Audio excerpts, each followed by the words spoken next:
Kaj se zdaj dela? Ja, neč okopavamo malo, vidim, da si vzel cajt, da malo postavimo. Ja, Mičke, no pa res, ej. Ja, tako da evo ga, tukaj imamo še srednjo kopalnik.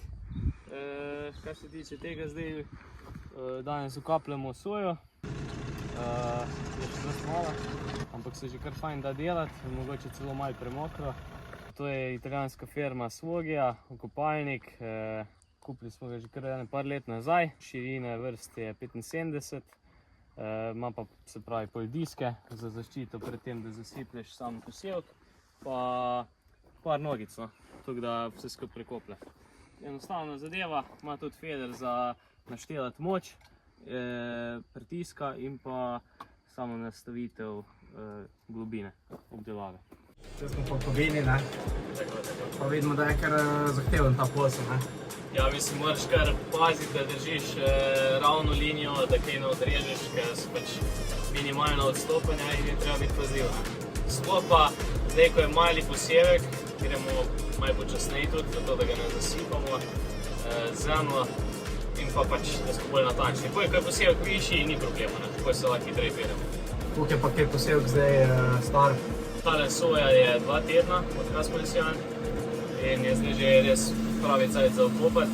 Imeli smo dosti padavin in je to tudi vplivalo na hiter vznik plevelov, tako da je letos malo bolj neugodna zadeva, kar se tiče tega.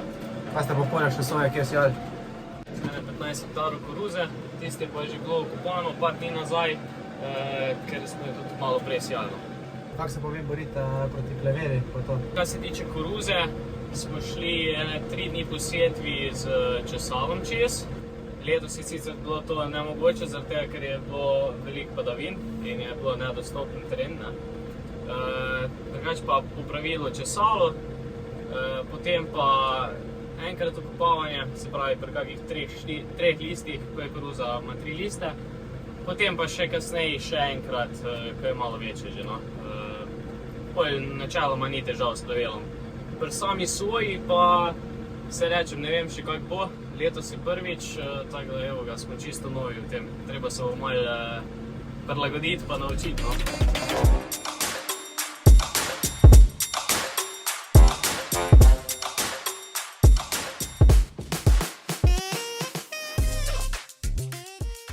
Zakaj ste pa sijali sojo v vrste? Ja, glih zaradi tega vidika s pleveli, ne, da pač se lažje borimo. Sicer vse po drugih državah se tudi tega poslužujejo, sicer pri nas v Sloveniji je več klasične setve soje, ampak pri nas smo se pa zdaj odločili, da lahko okopavamo, pa pač s tem probamo se boriti proti pleveli. Zakaj ste se sploh odločili, da boste posijali sojo?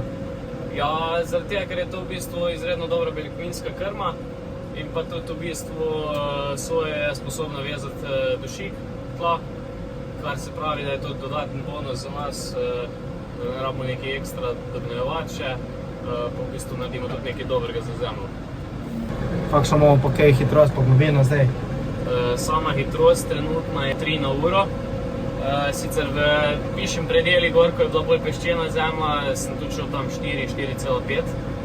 Vse je odvisno od tega, pač koliko se sipa zemlja. Zdaj, če so grude, je problem, ker če ti gruda pade na sam posevek, je pač konc. Tako da zdaj tukaj, ko je malo bolj težka zemlja, moramo iti malo počasneje. Sama globina je pa tam 2, maksimalno 3 cm, kaj tak glih tukaj, da odrežemo v bistvu ta plevel, ko je vzniknil na novo. Kako pa to, da imate vi v kopalnici spredi, ki niso ponovadi vzad? Ja, res je, tudi ta naš je bil prej od zadaj, ampak v bistvu nisi mogel biti toliko natančen. Zdaj pri samih teh kopalnikih za dognjevanje z mineralnimi gnojili ni tak problem, ker imajo motkice malo bolj skupaj in si lahko dovoliš ti večje odstopanja. Tukaj, ko pa se gre za bolj precizno, je pa pač potrebno imeti spredi kopalnik, tako da smo ga mi tudi v bistvu prilagodili. In zdaj lahko v bistvu veliko bolj natančno prehajaš v vrsto, iz vrste, pa v bistvu tudi gledaš ravnino.